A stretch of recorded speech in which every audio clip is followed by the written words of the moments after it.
Story 1. Hi everyone, I've been reading a lot of your Skinwalker experiences, and since I'm a paranormal investigator who actually goes out in the field searching for these creatures, I decided to share my own encounter with what we strongly believe was a Skinwalker, and later, a Bigfoot. I have some friends near Shiprock, New Mexico that are big into researching about Bigfoot and Skinwalker sightings. They have been featured on shows like Finding Bigfoot, Coast to Coast AM, countless podcasts that speak about the paranormal, and on several History Channel programs. These people are the real deal. A few years ago, my wife and I were on vacation, and part of our trip would be driving through their town. Taking advantage of this opportunity, we decided to spend a few nights out there and hang out with them. We met up and went to dinner, and talked about our paranormal experiences and recent Bigfoot or Skinwalker sightings. I wanted to experience searching Skinwalker evidence for myself, so during the course of our conversation, I asked if they would be willing to take me out on the field the following night and search for these elusive creatures. Being that most of them are Native American, they were very hesitant, and only one of them agreed to it. The rest of the group decided to meet us on their last night there. The following day, my friend arrived to the hotel and picked me up around 5 p.m. We must have driven about an hour and a half out of town, mostly through dirt roads, to a place known locally to have lots of Skinwalker activity. By the time we reached the location, everything was dark. He shuts the truck off, and like in most paranormal investigations, we sit and wait, trying to listen for anything out of the ordinary. For the most part, it was quiet. Other than a bunch of annoying crickets making noise, nothing much was happening. My buddy told me about recent sightings and his own encounters with these medicine men. Long story short, after about an hour, he told me to get out of the truck, walk outside, and towards the front of it to try to listen out for anything. He said that if anything happened, he would immediately turn the lights back on the truck and light up whatever might be there. Basically, he wanted me to be human Skinwalker bait. I was hesitant for a moment, but since I had a weapon on me, I thought it would be okay. But I also knew that bullets would do nothing to a Skinwalker unless they were blessed and have a specific type of white powder on them. Mine didn't. Just as I had made the decision to get out of his truck, the night turned even darker. This wasn't a regular dark night type of dark. This darkness had purpose to it. It felt extremely ominous. It also got extremely cold, and we both noticed that all the little critters had gone quiet. After hesitating for a while, I decided to open the truck door to get out. But as I did, and had my foot ready to touch the ground, we heard a loud whistle. It wasn't a distant whistle, like the air brings towards you. This was next to us. It sounded like it was inside the cab of the truck. Obviously, I thought someone had snuck up on us, or that my buddy was trying to fuck with me. But when I looked at him, he had turned completely white. The expression on his face had totally changed. Seeing him that afraid naturally had me on high alert, and I tried to snap him out of it. He seemed frozen in place. The whistling continued a couple of times, and I was screaming at my friend at this point. Eventually he came to his senses and began to react to what was happening around us. He then immediately turned his truck on. We grabbed our flashlights and looked all over the place to see what the f*** was out there, but of course we found no one. Feeling nervous and him being native, we decided to leave the place right away. The next day, him and a few other friends picked me up again and took me out at night to search for Bigfoot out near Shiprock Mountain. While investigating, we found what's known in the field as Bigfoot Nest. Inside of the nest were tons of dried-out eaten animal carcasses and bones, mostly deer. As we were trying to figure out what lived there, we suddenly heard a loud Bigfoot yelp. It wasn't a coyote or mountain lion type of yelp. This yelp was felt in your bones. You could literally feel the vibration in your chest. Of course, we all started searching around to see what the fuck it was. I didn't see anything, but two of my partners saw something moving up on the ridge. They were scared enough to draw and cock their weapons. About 10 minutes later, we began to hear several footsteps all around us.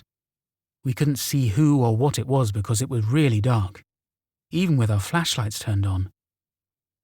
After hearing these footsteps getting closer and less afraid of us, we ended up leaving there as soon as we could. These are my personal experience and are 100% true. I don't expect anyone to believe me. My late friend JC Johnson and I had talked many times about what had happened. I'm still in contact with everyone who took me out those nights, and I still go out on the field here in Nevada following Skinwalker, Bigfoot and ghost sighting leads that you can see on my YouTube channel. The YouTube channel for the person who posted this story is Seeking Legends. I'll include a link in the video description. Story 2. This happened to me and a group of friends during the summer of 2019. I'm not a great writer, and my memory of the events might be hazy, so I don't know if I can do this story justice because it was actually pretty terrifying for me at least. Also, I don't know if this is even paranormal, but I've never had an experience like this before in my life, and it's made me reconsider what I think when I hear other people's experiences and stories, as I never used to believe. Last year, I started hanging out with a few friends I went to high school with, playing Smash, eating pizza and the like. We usually would get together around 10:30 p.m, as most of us work during the day because we don't have classes during the summer. One night, we decided to go to the nearby park, probably around midnight, to run around and whatnot, as teenagers do. And they told me that sometimes they would see what they thought was a homeless guy hanging around the park or in the woods around the park, but they never got too close to him. They would jokingly refer to him as the Sludge Walker, because that's the sound the wet ground would make when walking around the park at night. The first time I go with 2 other people. I'll call them Mark and John. Mark is my close friend who I've known for a long time, and the only one I was really familiar with in this group. He knows I'm kind of afraid of the dark, and jokes about how creepy the Sludge Walker is. At this point, I have no reason to be afraid, so I laugh it off, as him screwing with me. We get to the park and sit at the pavilion, run around the soccer fields, talking etc. Eventually we run around the woods and meet back at the pavilion. After a couple of minutes, Mark flips and tells us to start running. We do so, thinking the cops are coming as they sometimes patrol the park at night. When we were out of the park, Mark says he saw something coming out of the woods, and it looked like a really tall dude. I call bullshit and think he's just screwing with me and trying to give us a cool story to tell the rest of the friends in that group. Fast forward a few weeks or so, they convinced me to go back to the park. This time we intended to look for the Sludge Walker and see who or what it is. This time there were 4 of us, and we split into 2 groups. We decided to go Mark and John, Paul and I. Paul was like me in that neither of us used to believe in the paranormal or cryptids or anything like that. We were walking onto a path in the woods that surrounds the park, and we hear a few twigs snap. I say it's probably a deer or some shit, and we continue on. All of a sudden, something drops down from the tree canopy and scares the shit out of us. It was a bat. Go figure. But as we continue into the woods further, Paul stops me and says to listen. We hear some leaves rustling behind us, and I reach to get my flashlight out. I don't see what's in front of us, but Paul does. As I'm fumbling with my phone trying to get the flashlight, Paul hits the deck, so I do as well. Then we hear something running up the path away from us. The footsteps were fast and sounded very heavy. I am freaking out at this point because I thought we were going to get mugged by some guy who was catching some Zeds in the woods. It doesn't come back, and we call the other group of people and hightail it out of the park. Paul says he saw the thing, and it looked really tall with a hunched back and really long fingers. Again, I call bullshit, because that's every scary monster troop mixed into one, and I brush it off as a homeless guy again. A few days later, and we're all hanging out again. They say we should return into the woods and check it out. I disagree because I don't want to come across the homeless guy again. Again, I give in to peer pressure and my own curiosity and end up going with them. This time we all stick together and are making our way through the woods. And then we hear it. As if from every creature horror movie you've ever seen, Everything is dead silent when suddenly this screeching erupts from the path behind us, and we all book it as fast as we can out into the open. We are all freaked out, but Mark and John decide to run back into the woods and get a recording of this thing. They took a video, even though it was dark and you can't see anything, but you can sure hear it. I am freaked out, and none of us can figure out what this is. My sister hypothesized that it could be a fox screaming, as they make a sound kind of like that. But we think this sound is polyphonic, 2 pitches at once, so we're all stumped. You know the drill by now. Mark, John and I are hanging out again, and it's raining. I want to go back this time as I want to get to the bottom of this. Finally, the rain lets up about 3 a.m, and we suit up for a muddy trek and head out. Probably the worst mistake I could make, as what happened next I still can't wrap my head around, and as a result, I still can't sleep in complete darkness. We're in the park, and almost immediately we see someone very tall walking out from under the pavilion. He or it is coming right at us, as the light from the pavilion illuminates the figure walking towards us. We run behind some tall bushes as I speculate that it could be a cop or park ranger coming to bust us for trespassing. We then decide to take a peek and creep along the edge of these tall bushes. When we round the corner, we see it, standing fully upright, just a few feet in front of us. I didn't really get a good look at it, but I saw really long fingers and some sort of cloth draped over its body, and it was at least 7 feet tall.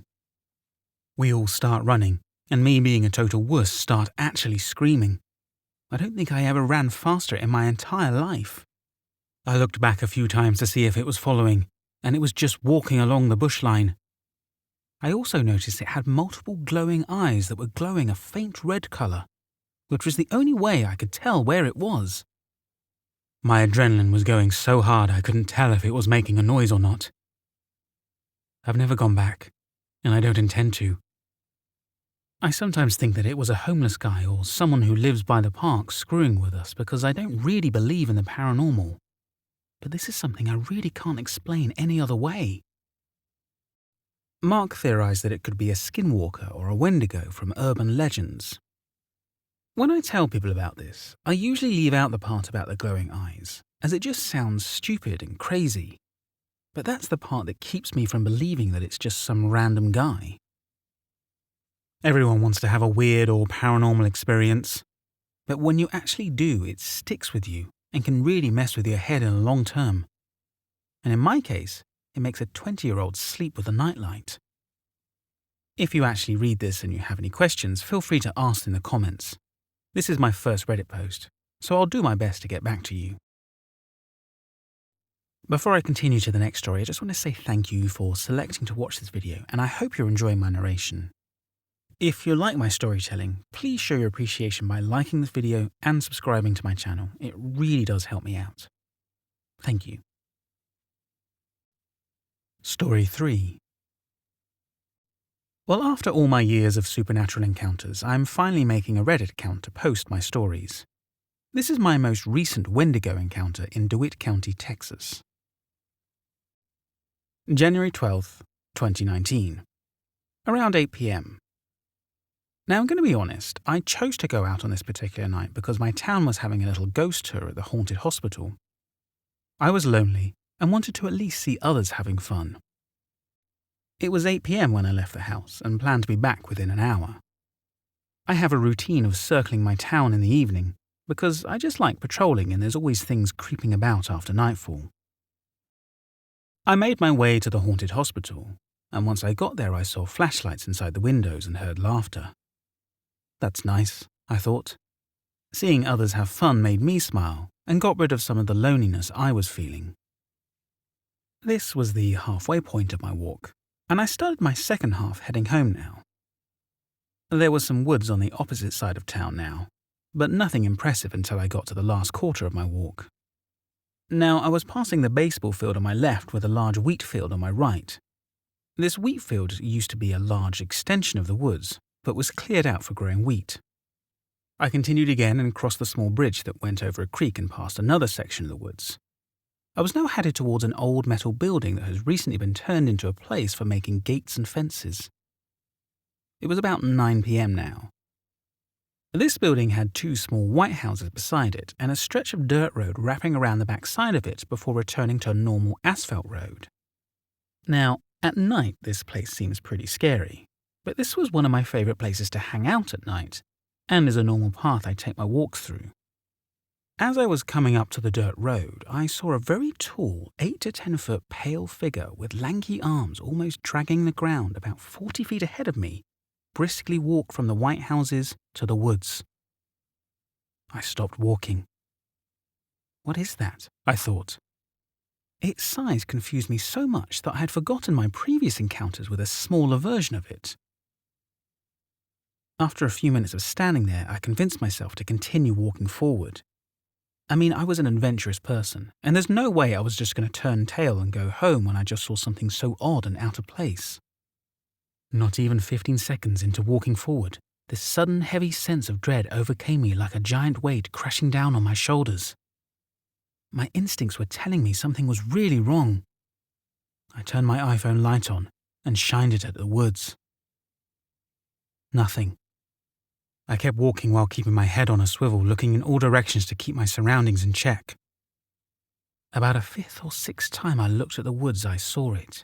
A huge bleached white humanoid figure crouching on all fours. It was easily still 5 to 6 feet tall, even though it was bent over. Its black eyes paralyzed me. It had a big, round, bald head and an extremely emaciated body void of all hair, with very long, almost dislocated-looking arms and legs. Its legs were like a flamingo bird's at the knee as it bent backwards instead of forward. I took all of this in a matter of seconds. Suddenly, it reminded me of a praying mantis when it swayed back and forth while staring as if deciding whether or not to attack. This broke me out of my trance and I ran as fast as I could. I didn't look back until I had run a block. Out of breath and scared as heck, I finally took a glance back. I didn't see anything in sight. I didn't hear it chase me either. Maybe it was just stalking those people in those little white houses and was waiting for me to go away to go back to its business. Maybe it didn't want anything to do with me. But that wasn't the end. I got home and took a shower and turned out the lights before I hopped in bed, when suddenly there was something tapping on my window. Tap, tap, tap. 3 taps and nothing else. I laid in my bed that night wondering if it had followed me home or not. A string of bad luck ensued afterwards in the following weeks. I was constantly burning stuff on the stove that was relatively easy to make, and I was usually an excellent cook on top of that. My dog started going nuts at night, growling and barking in the living room and at the front door, which she has never done as she is the quietest, sweetest dog you'll ever meet. And then I finally got deathly sick for 3 weeks straight, with no sure sign of what I had gotten. 103 fever, vomiting, diarrhea, sneezing, coughing, sore throat, migraines, nerve spasms, stuffy and dry nose. It changed constantly. Severe stomach aches, aching all over the place, especially in my bones. Other lesser entities taking advantage of my state, trying to latch onto me. And slight insomnia. I've had similar strings of bad luck before after hearing its mimicry trying to lure me into the forest or seeing it one other time, but I didn't see any details. Nothing ever this extreme. I don't go into the woods alone anymore. Story 4. This happened when I was about 7 years old to my uncle. He's no longer with us, and I want to share his story. Growing up, I lived in northern Michigan on 50,000 acres of farm and ranch land that backed up onto state land. Nothing but miles of forest and pasture could be seen. Needless to say, it made us pretty tough, and it takes a lot to spook us. We are all avid hunters, fishermen, and outdoorsmen. Being the only girl, I was raised as a tomboy, and I'm just the same. My uncle went off to join the military, becoming a senior NCO in a prominent Special Forces division of the US Navy. He was 6'4", built like a wrestler, obviously skilled in survival tactics, and nothing rattled him. He was home on leave and went out hunting as it was deer season. I remember him coming home in the house, shaking and crying, saying he saw something in the woods. He was tough as nails and would tear someone to shreds before he let them make him cry. My grandmother tried to get him to make sense, but he kept saying he saw Bigfoot mixed with a wolf. My granny immediately got my grandfather, and he rounded up the rest of the guys, hunting my dad, a few male cousins, my uncle, who was still terrified but went because he didn't want to be labelled a chicken, got all their shotguns and ammunition, and saddled the horses to go clear the woods. Apparently they were aware of the Dogman, but I was blissfully young and ignorant. They told me to stay inside, and for no reason I was to step outside of our house until they returned. I had never heard my dad or my grandfather so serious, so I hid in my room. Sunset comes, and they still aren't back. I'm really worried at this point because they never stayed in the woods after dark. Shortly, I heard the sound of the horses running to the barn, and their voices. I was so relieved. They looked troubled when they came into the house, but didn't say anything, so as probably not to spook me. At dinner, my dad laid down the law. I was no longer allowed to play outside or go into the barns alone. I had to have my grandfather with me at all times. Of course, I was upset by this and felt my independence was being taken away. But I obeyed. The next morning, my dad and grandfather taught me how to shoot. So I knew it was serious. I overheard the adults talking the next night. Apparently, there were tracks where my uncle had his sighting bigger than any wolf could make, but they were definitely dog tracks. As I said before, we were avid outdoorsmen and hunters. We can identify tracks easily, but these couldn't be identified. About 8 feet up in a tree were claw marks. No Michigan bear could make those. We also found claw marks of about the same height on multiple trees throughout our property, had cattle mutilated and not in a way a coyote or bear would, and it lasted that whole winter. We lost about 30 to 40 cattle that winter, all of them mutilated, all with the same wolf or dog tracks in the snow. I really feel like this experience changed my uncle. Who knows? He did multiple tours of the Middle East for Desert Storm and OIF, Operation Iraqi Freedom, before he committed suicide. After that experience, though, he was never the same. He went from not ever drinking to never seeing him without a bottle of Jack, and his eyes were always haunted. He changed his personality and never went out in the woods again. He quit hunting, and he eventually just quit coming home to visit on leave. He didn't even come home for my dad's funeral 2 years later. It was heartbreaking to see him deteriorate the way he did. I truly believe he saw something out there, and it ultimately killed him. Story 5. Once, when my family and I were living with my aunt and her family, my brother and older cousins swear they saw the Mothman. My aunt, uncle and mum were going to the store around 8 p.m. one night, and I, not wanting to be stuck in the house with my brother, male cousin and 2 male friends, went with the adults. We had been gone almost 2 hours, and when we pulled into the driveway, all 4 boys sprinted out of the house terrified. 2 of them had shotguns, and immediately our parents demanded to know what happened. This group of boys from the ages of 10 to 14 were in tears, all trying to explain at once. Eventually, we got them to calm down enough to understand what they were saying. For reference, my aunt and uncle's home is in a very rural part of town.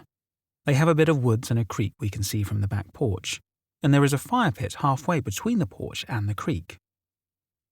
So anyway, the boys said they opened the sliding back door and sat with their feet hanging out because they wanted a breeze. Then my brother noticed 2 red eyes glowing in the dark. All being hunters, they weren't frightened at first, thinking it might be an animal. But when they looked harder, they knew it wasn't. It was shaped like a large man. It had casually leaned against the tree it was standing next to, and waved. The boys started to freak out, and right before 2 of them went to go get their guns, it jumped, revealed large wings that spanned the width of its arms, and flew, mere feet above the ground to stand by the fire pit. My brother said he didn't move, that he and this creature locked eyes, and he was paralyzed. By the time our cousin and their friend came back with the dual shotguns, it was gone. My brother said it was there, and in the blink of an eye, it just wasn't. They took this as a good sign and closed the back door and huddled in the living room until we got back. Now, mind you, these boys don't scare easily. They have been hunting most of their lives.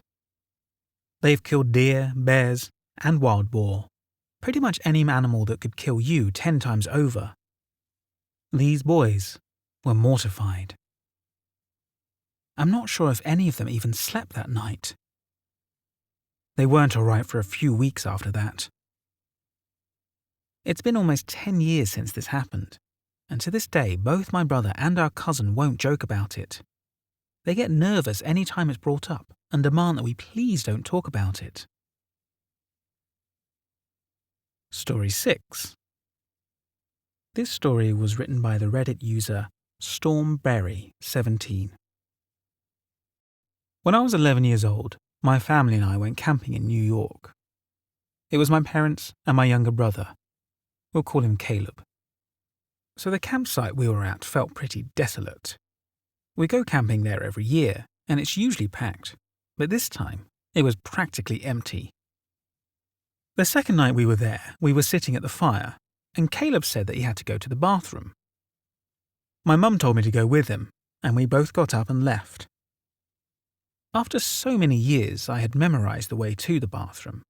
You have to go through the woods for a bit before coming to a path that leads straight there. Even though I had brought a flashlight, it would only illuminate about 3 feet ahead. So Caleb and I arrive at the bathroom, and Caleb enters the boys' room. I walk into the girls' room and look around. It was the general camp bathroom, just barely cleaner than a porta potty. There are 3 stools and a single window above the sink. The only light is coming through the window from the lamp that was outside. I go into one of the stalls and do my business. While I'm in there, it suddenly goes dark. I turn on the flashlight and point it at the window. To my surprise, there's something covering it. You must understand that the window is pretty high up, so much so that I could see it from the stall where I was sitting. I was a little confused as to what could be covering it. After about a minute, whatever it was blocking it moved, and the light returned. I finish up, wash my hands, and exit the bathroom. Caleb is already waiting outside. I ask him if he saw anything by the window, and he shakes his head. I shrug, and we both start heading back to the camp. We're not even off the path when the flashlight starts to flicker. I curse under my breath and start shaking it. Then, I hear a rustling sound nearby. Caleb grabs my hand and begins to whimper. I start telling him that everything is fine, while shining the dying flashlight in the direction of the sound. Finally, I see something about 20 yards away. It's hard to make out what it was, but then it started to shamble closer. Eventually, I could see it, and I nearly dropped the flashlight in horror. This thing looked like that human-dog fusion from Full Metal Alchemist. It was on all fours, and even then it was almost 6 feet tall. Its eyes were glowing, and I could tell it was staring right at us. At that moment, several things happened at once. The flashlight completely went out, Caleb screamed, and the creature made a noise that I don't even know how to describe. Think of it like a dog moaning, but much louder, and sounding more human? I grab Caleb and begin running back to the camp as fast as I could. When I get to the end of the path, I look behind me and scream. The creature was now chasing us, running on 2 legs. I start running blindly through the woods, desperately looking for the light of our fire, but I couldn't see anything. Caleb was crying, and I could still hear that thing crashing through the woods, still making that ear-piercing sound. I screamed for my parents, for anyone, but nobody came. Then, as suddenly as it came, the creature was just gone. I suddenly stopped hearing it, and when I finally collapsed to the ground in exhaustion, it wasn't behind us anymore. By this point, I was hyperventilating and Caleb was still crying. As I begin to catch my breath, I look around. I can barely see anything in the darkness and the flashlight was long gone. Then, I hear another sound. But it was the best sound in the world. Rachel? Caleb? It was my parents. I stand up with Caleb and begin to walk towards them. When we meet, I finally let it out. I begin sobbing and trying to explain what happened. I think they thought I was crazy.